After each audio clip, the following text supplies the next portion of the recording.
Joining us now on the line from Raleigh, North Carolina, Peter Bogdanovich, the filmmaker and co-author of a book published in 1992 called This is Orson Welles.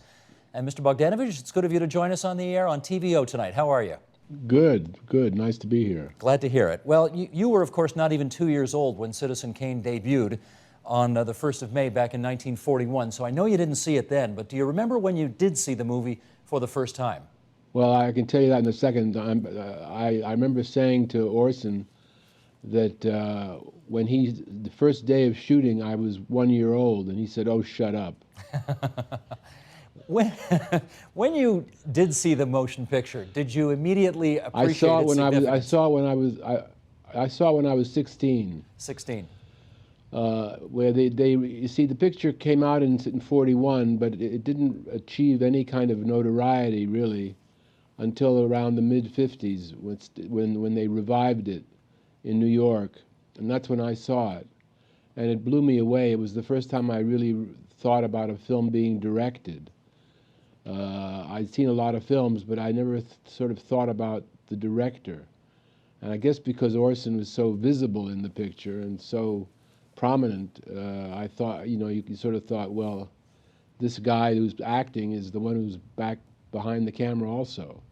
So the concept of the director first hit me by seeing Citizen Kane. You were, of course, considered quite a wunderkind yourself back in 1971 when you directed The Last Picture Show at the age of 32.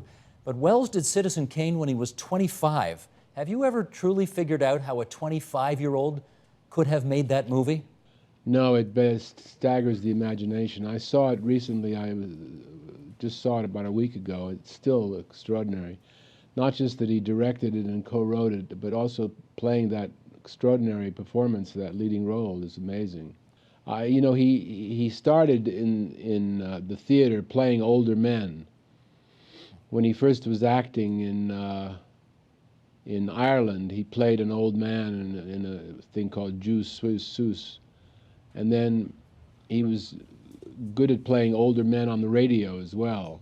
He told me that he used to arrive at the radio show, they'd hand him a piece of paper and say, "Chinese, 80 years old." And he'd go into it. But the performance is amazing.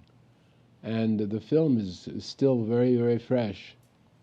Well, tell me then, why is it that it was nominated for 9 Academy Awards and it only won 1? You know Hollywood. How come only 1 out of 9? Well, it was the new genius in town, and they didn't really like him. And the picture was very radical. And Hollywood is anything but radical.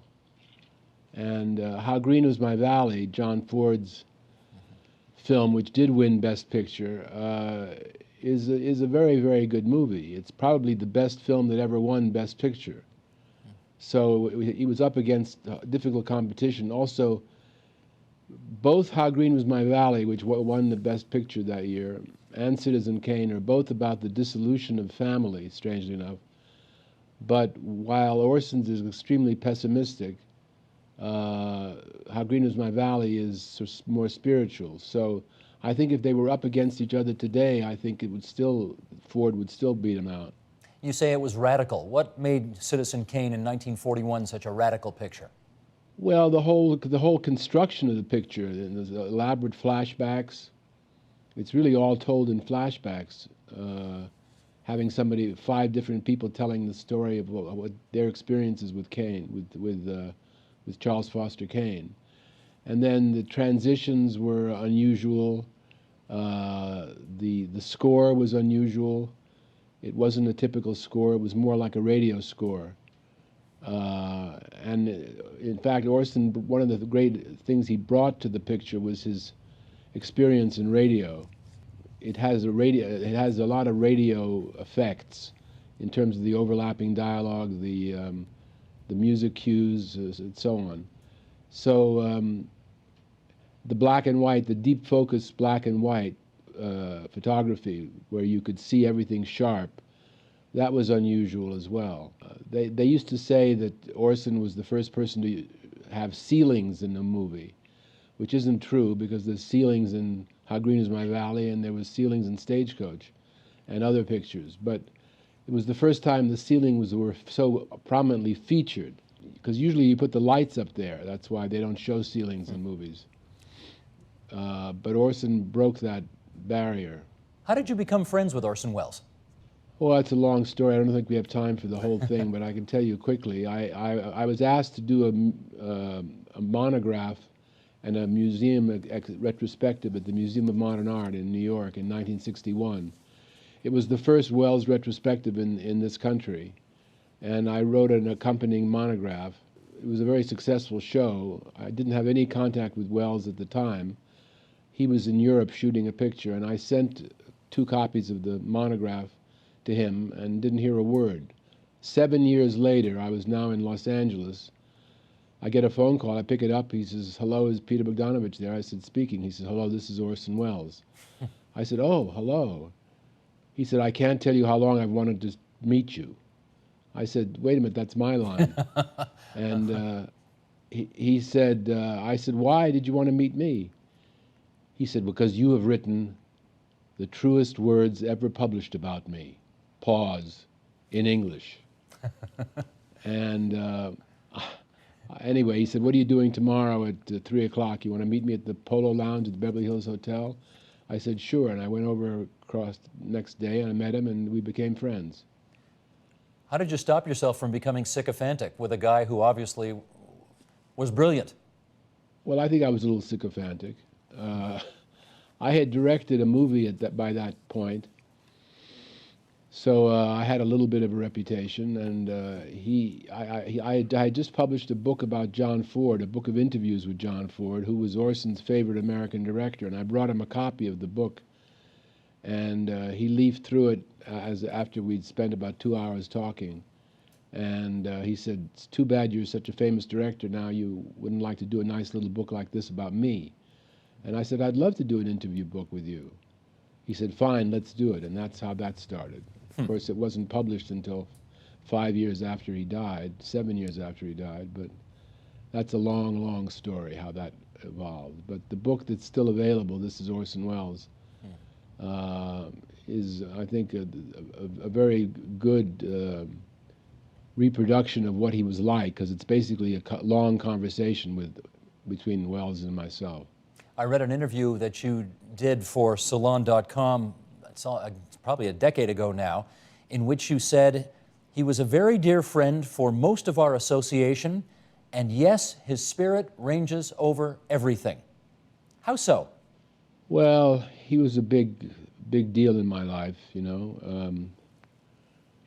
He taught me a lot of things. I lost my father when I was quite young, and he became a kind of surrogate father in many ways. I mean, he taught me how to tip, for example. He showed me some great restaurants in Europe. And he was a kind of mentor. He was not the easiest person to be with. He could be prickly and difficult. But I loved him, and I think he cared about me. We did some good things together. You lived with him for a little while, did you not? He lived at my house. I had a house in Bel Air for about 20 years, and he was there for about, well, off and on for 3 years. And there's some funny things happened there. He sort of took over the house.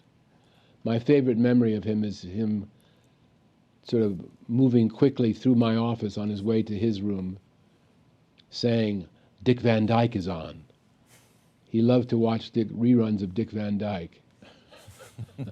One of his favorite shows. Was he a good house guest?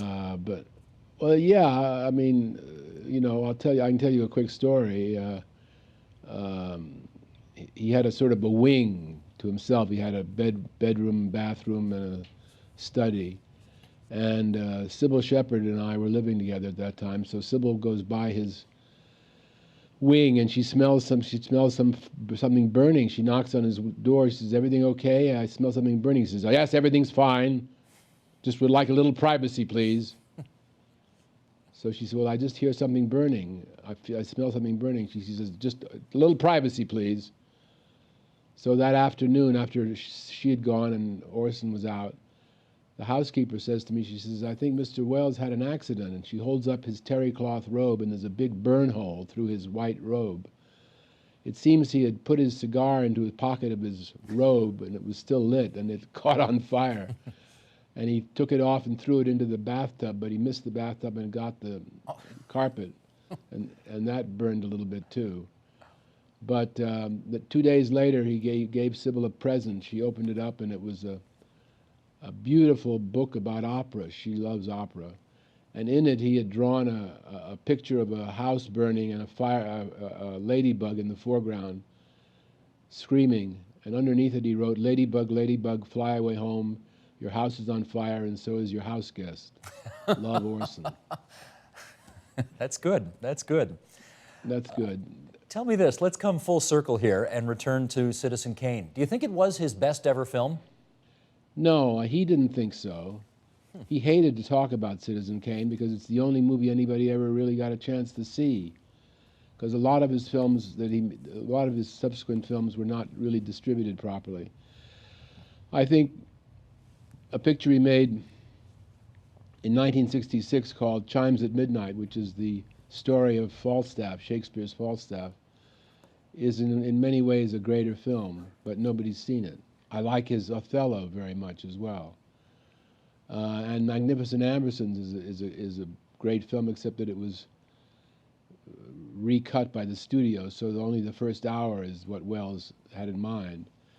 Another picture of his I like very much is Touch of Evil. Yes. But there's no getting around Kane being a monumental picture. The amazing thing about Kane is that it is probably the most pessimistic film to ever be released by an American studio. Nothing ends happily. Nobody gets what they want. And yet, it's told with such youthful panache and such bravura technique and a kind of the sort of optimism of the style of telling the story. It creates a kind of tension with the material itself. So you're both enthusiastic about the way it's told, and you don't notice that it's one of the grimmest stories ever told. Having said that, do you think it deserves to be... I'm sorry, I was just going to say, having said that, do you think 70 years later, it still deserves to be #1 at the top of the American Film Institute's all-time film list? Well, if you have to make those kind of lists, I guess it would be there. I don't know what else you would put as the #1 film. There's other films of mine, other films that I like as much, but there's something about the technique of it, the style of it, combined with the sort of monumental character study that it was, that makes it sort of feel like the best movie anybody ever made. I'm not sure it is. Orson didn't think so. His favorite director was the Frenchman Jean Renoir, and he said if he had to go on a desert island with only one film, he would take Grand Illusion, Renoir's Grand Illusion, which is an extraordinary film. In some respects, would it have been better if Wells had made the movie when he was 45 instead of 25? I mean, that's a hard act to follow. It's a hard act to follow. In fact, the famous entrepreneur Billy Rose said to him after he saw the picture, he said, quit kid, you'll never top it. It is tough to have that kind of success at such an early age. Although the film wasn't a success in its day, financially, it got great reviews. It was not successful in its day because the Hearst organization blacklisted the picture. So a lot of theaters wouldn't play it. And a lot of newspapers wouldn't advertise it. So the picture was not successful, thanks largely to the Hearst blacklist. And it made it difficult for Orson to make any more films in Hollywood, really. Well, thanks to you, and I suspect many others, it's probably the most written about film ever. That's probably true, isn't it? Probably. Yeah. Probably you're right, yeah. Mr. Bogdanovich, it's very good of you to spend so much time with us tonight here on TVO. Thanks so much, and be well. My pleasure. Thanks for the time.